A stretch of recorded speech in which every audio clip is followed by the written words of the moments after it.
Je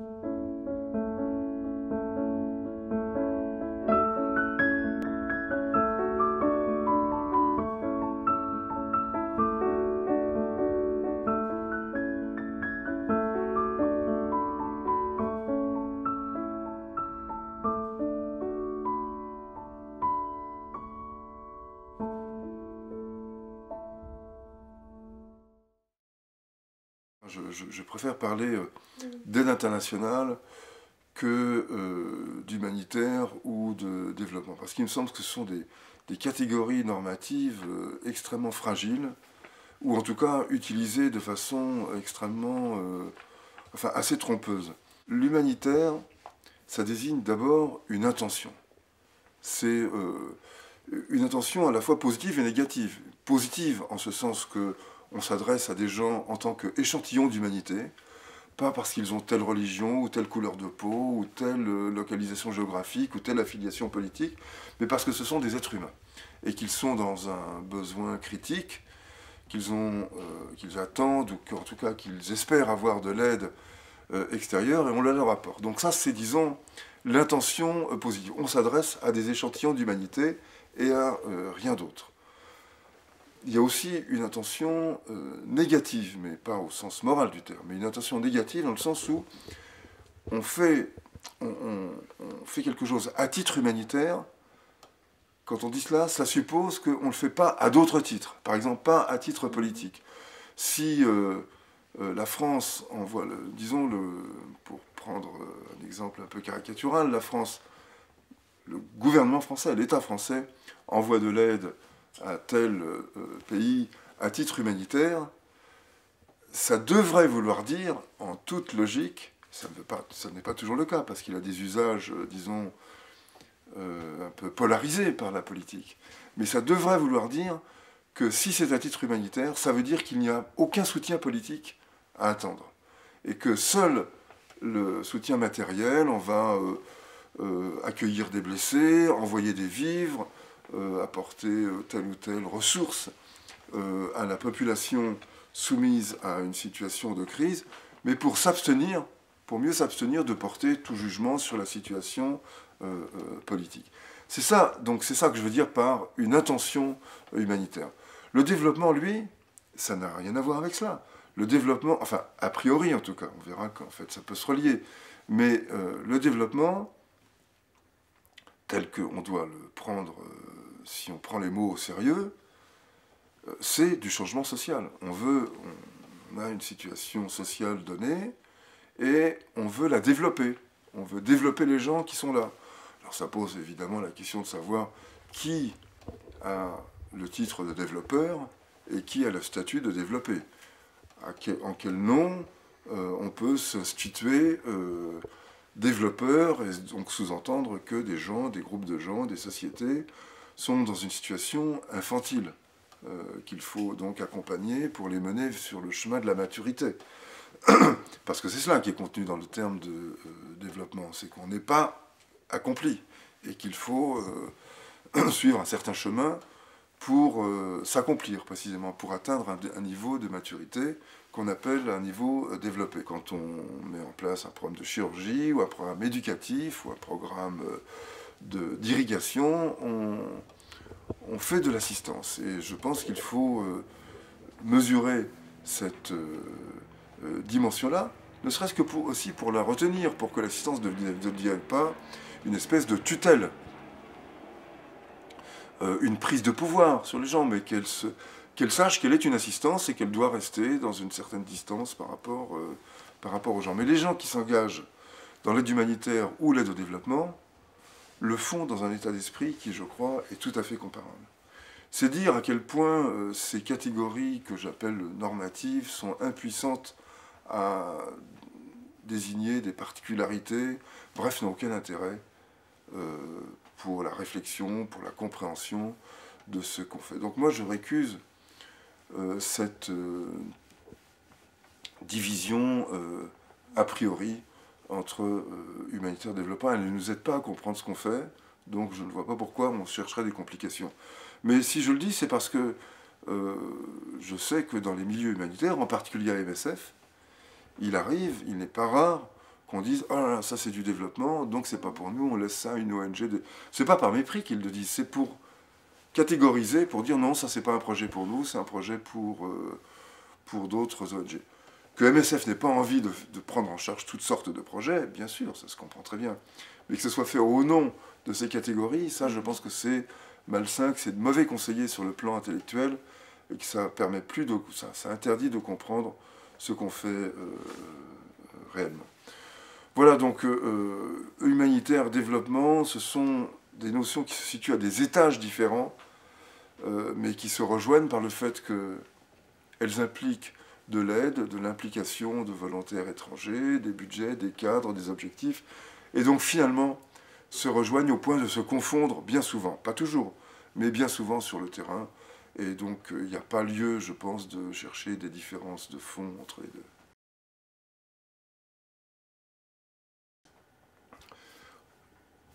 J'entends parfois, et même plus que parfois, j'entends assez souvent dire, y compris au sein de Médecins sans frontières, que l'évolution des conflits, des crises majeures met en question l'humanitaire, ou met en danger les principes parce qu'ils sont piétinés, ignorés, trahis, etc. Et moi, c'est le genre de réflexion qui me laisse perplexe. Je suis même parfois interloqué au point de ne pas savoir comment attraper le problème. Parce que l'humanitaire, l'aide, l'assistance humanitaire a été créée précisément pour fournir quelque chose de l'ordre d'une réponse à des situations de crise majeure. Donc si la survenue de crise majeure met en question l'humanitaire, on ne comprend plus ce que sont les origines mêmes et l'idée même de l'humanitaire. Donc qu'il y ait des génocides, des persécutions ethniques, comme c'est le cas des Rohingyas aujourd'hui, ou des massacres de grande ampleur, comme on en voit en Syrie ou ailleurs, ça ne fait que susciter une demande de plus pour l'action des humanitaires au maximum, mais certainement pas, ça ne représente certainement pas une remise en cause, c'est même tout le contraire. Là où je pense qu'il y a un problème et qui est d'ordre sémantique, mais les problèmes sémantiques sont des problèmes réels, je crois qu'il faut les prendre au sérieux parce qu'on a besoin de mots pour raisonner, pour réfléchir, pour échanger. Donc ces mots sont importants et quand j'entends parler de crise humanitaire, par exemple pour les Rohingyas ou pour les Palestiniens, à chaque fois, moi je prends ça comme un coup de poing dans l'estomac. C'est quelque chose de terrible pour moi que d'éviter d'utiliser un terme qui est au départ destiné à dissimuler une réalité pour pointer une réalité. La formule crise humanitaire est apparue dans le vocabulaire international en juin 1994 pour désigner la situation du Rwanda, en plein génocide. Lorsque les Américains refusaient que le terme de génocide soit appliqué à ce qui se passait au Rwanda, ils s'en sont largement excusés depuis, donc ce n'est même pas une critique sur les États-Unis, c'est un rappel factuel que je fais. On a parlé de crise humanitaire particulièrement grave pour désigner le génocide qui était en cours au Rwanda, donc c'était en juin 1994, dans la résolution qui autorisait le déploiement d'une force militaire qui allait devenir la force turquoise mise en place par la France à la frontière du Rwanda, du côté zaïrois. Donc au départ, il s'agit d'une dissimulation. Je ne parle même pas de mensonge, mais au minimum d'une dissimulation. On utilise ce terme pour ne pas en utiliser un autre. Enfin, moi, je ne sais pas ce que c'est qu'une crise humanitaire, donc je ne sais pas ce que n'est pas non plus une crise humanitaire.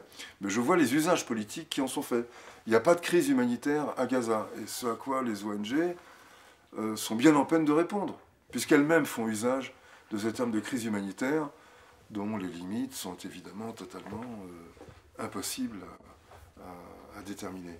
De même, si je vous demande quelle est votre situation humanitaire à vous, vous êtes bien en peine de me répondre. Par contre, bien souvent, on est en demeure de répondre à la question quelle est la situation humanitaire, je ne sais pas, au Congo ou dans l'ouest de la Birmanie, pour parler des Rohingyas. C'est totalement absurde. Ça n'a absolument aucun sens, enfin aucun sens autre que celui de mettre en place une sorte de langue de bois. Donc il y a des besoins humanitaires, mais on répond avec des actions humanitaires et on va tenter de résorber la crise humanitaire.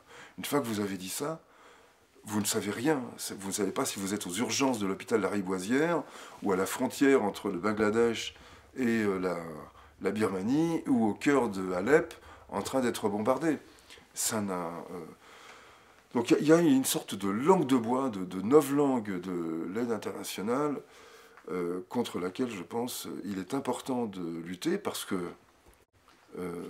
la langue de bois dans tous les domaines, y compris dans l'aide humanitaire, c'est une langue qui est faite pour empêcher de réfléchir et pour nous abrutir.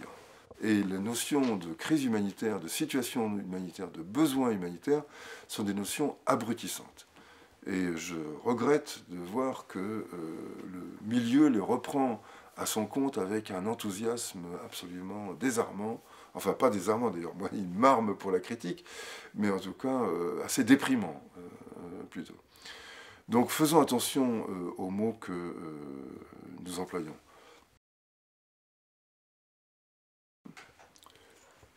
L'humanitaire français, si j'ose dire, c'est-à-dire la façon que les ONG françaises et un certain nombre de personnes issues de ces ONG françaises ont eu de faire, de parler de l'humanitaire, a quelque chose d'assez spécifique, et notamment avec cette notion d'ingérence dite humanitaire, enfin, d'ingérence, qui au départ avait quelque chose de parfaitement innocent ou naïf, je crois, qui désignait simplement le franchissement illégal de frontières, et un côté un peu bravage, si vous voulez, un côté un peu fanfaron. Il disait, regardez, moi je franchis illégalement la frontière, donc je commets un acte illicite, mais je le revendique parce qu'il s'agit pour moi d'aller aider des gens qui se font bombarder, qui se font torturer, qui se font malmener de l'autre côté de la frontière, et que c'est le seul moyen de parvenir jusqu'à eux. C'est ce que les uns et les autres nous avons fait en Afghanistan, c'est l'endroit où c'était le plus connu, mais également dans d'autres pays, au Salvador, en Angola, au Tchad, en Érythrée, etc. Et je dis etc. d'ailleurs, il n'y en a pas tant que ça. Il y a une demi-douzaine de pays qui présentaient les caractéristiques propres à un franchissement illégal de frontières, c'est-à-dire un voisin qui était d'accord pour que des humanitaires, des secouristes franchissent la frontière à partir de leur territoire. Et ça n'est pas si fréquent que ça. Donc les Pakistanais étaient d'accord pour qu'on aille en Afghanistan, les Aïrois étaient d'accord pour qu'on aille en Angola, les Soudanais d'accord pour qu'on aille en Érythrée, etc. Mais il n'y avait pas tant que ça, tant de situations que cela qui se présentaient de cette manière. En tout cas, c'était de cela qu'il s'agissait quand on parlait d'ingérence dans les années 80. À partir des années 90, ça a pris une toute autre connotation. C'était des interventions militaires. C'est-à-dire l'ingérence devenait l'usage de la violence à des fins humanitaires. Et là, on change totalement de registre. Jusqu'à, par exemple, parler de guerre humanitaire, comme ça a été le cas dans 3 situations, à ma connaissance, qui ont été clairement identifiées. La Somalie en 92, avec l'opération Restore Hope. Le Kosovo en 99, avec l'intervention donc de l'OTAN. Et la Libye en 2011, avec cette guerre engagée par la France pour destituer Kadhafi. Et là, donc, on voit apparaître cette notion de guerre humanitaire, avec en plus, aux Nations Unies, en 2005, l'apparition de cette notion de responsabilité de protéger, qui est en fait une façon de restaurer la notion de guerre juste. Alors on a une conjonction entre d'un côté les guerres humanitaires et de l'autre côté les guerres justes, puisque les guerres justes sont des guerres qui sont menées pour une bonne cause, et évidemment les guerres humanitaires sont la bonne cause par excellence, puisqu'il s'agit de prévenir un massacre, de prévenir une mortalité massive, par famine ou par expulsion, etc. Donc, ces notions de guerre juste et de guerre humanitaire ont pris corps dans les années 90-2000, dans le contexte de la fin de la guerre froide, de l'hégémonie occidentale, et en particulier américaine, qui était en train de se mettre en place, et donc avec aussi l'approbation indirecte des ONG lorsque cette notion de guerre humanitaire a été renommée responsabilité de protéger et est devenue un projet onusien, disons. Dès lors que c'était onusien, c'était multilatéral, ça mettait en œuvre, ça mettait en jeu l'ensemble des nations du monde, ça devenait acceptable pour nombre d'ONG. Il y a eu d'ailleurs une coalition internationale pour la responsabilité de protéger, comme il y a eu une coalition internationale des ONG pour la justice internationale, pour la Cour pénale internationale. Sur la question des guerres humanitaires, je suis beaucoup plus net. Je pense qu'elle crée beaucoup plus de catastrophes qu'elle n'apporte de bienfaits à ceux qu'elle entend soutenir ou aider. Autrement dit, enfin, si je le formule de cette façon-là, c'est parce que je ne veux pas traiter la question sur le mode des principes, les principes n'étant pas négligeables tout de même, je ne veux pas dire que ça ne compte pas, mais je mets la priorité sur la situation des populations, des gens que l'on veut aider. Donc c'est d'un point de vue pratique que je suis opposé aux guerres humanitaires et aux notions de guerre juste, car les buts qui sont proposés, apporter du mieux-être, de la démocratie, de la bonne gouvernance, libérer les femmes, permettre aux gens de subvenir à leurs propres besoins, etc., ces buts très généraux ne sont pas des buts qu'on peut atteindre par la violence. Et il y a un malentendu soigneusement entretenu par les tenants de cette violence. Je pense évidemment pour la France à des gens comme Bernard Kouchner ou Bernard-Henri Lévy, qui sont les deux figures de proue de ces guerres humanitaires. Ils ont voulu, le nombre de guerres auxquelles ils ont appelé ferait tourner la tête aux pires bellicistes d'antan. En tout cas, moi je recuse la notion de guerre juste, je recuse la notion de guerre humanitaire. Je pense qu'il y a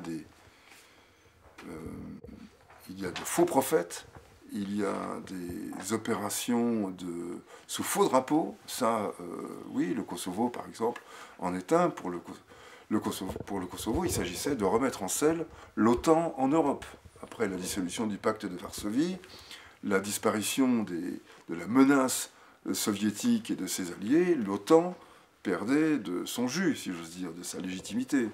Avec le Kosovo, l'OTAN s'est remis en selle en Europe, et le Kosovo est d'ailleurs devenu une caserne de l'OTAN. Donc, j'en pense beaucoup de mal, et d'ailleurs je le dis dans un livre qui va paraître très prochainement sur cette notion de guerre juste et de guerre humanitaire et les intoxications médiatiques qui les ont accompagnées.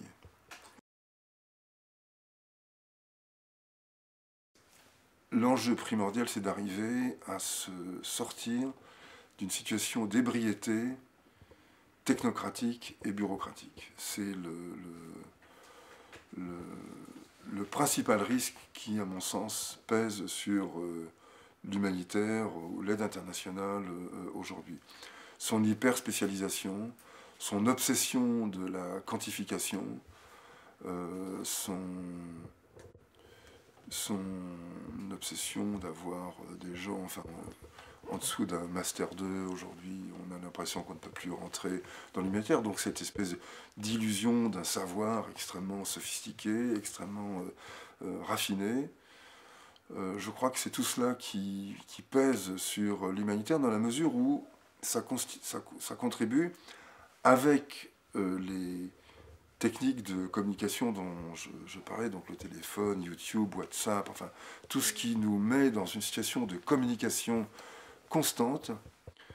Je pense que tout cela rend fou au sens où ça nous déréalise, c'est-à-dire nous place dans une sorte d'abstraction qui n'est plus de ce monde. Et l'humanitaire, c'est une façon d'accéder au monde.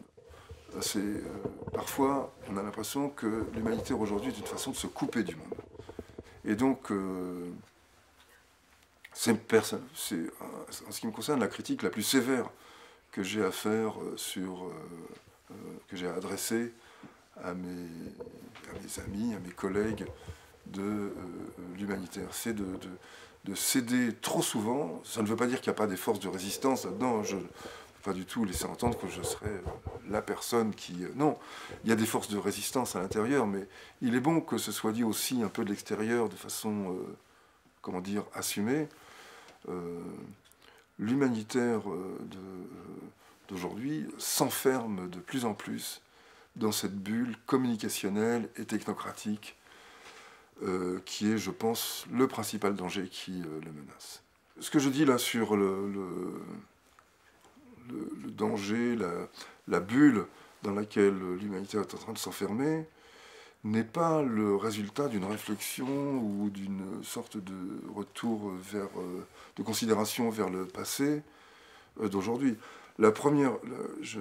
C'est dans 90 que pour la première fois j'ai parlé, dans mon rapport moral annuel de président 90 ou 91, je ne suis plus sûr, de ce que j'appelais le syndrome de la valise satellite, qui finalement mettait les équipes de terrain en situation de tutelle constante.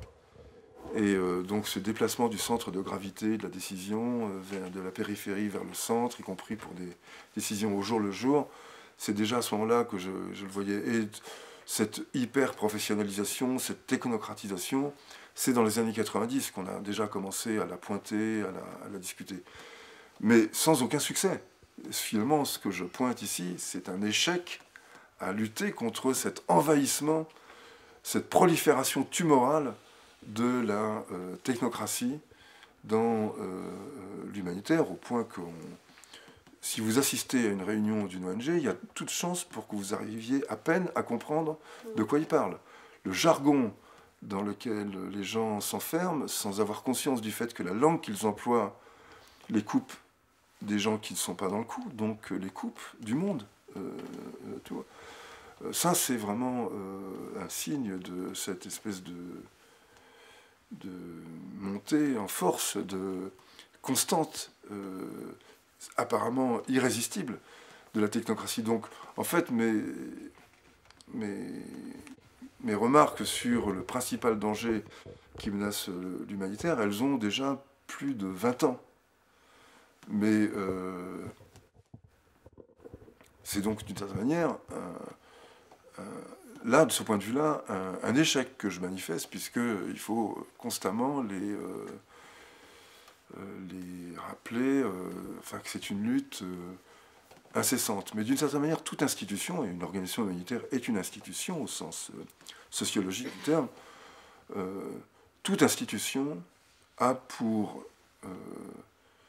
tentation de persévérer dans son être. Il y a, de ce point de vue-là, une nécessité totale, une nécessité impérative d'être en permanence en situation défensive par rapport à cette constante prolifération bureaucratique et technocratique.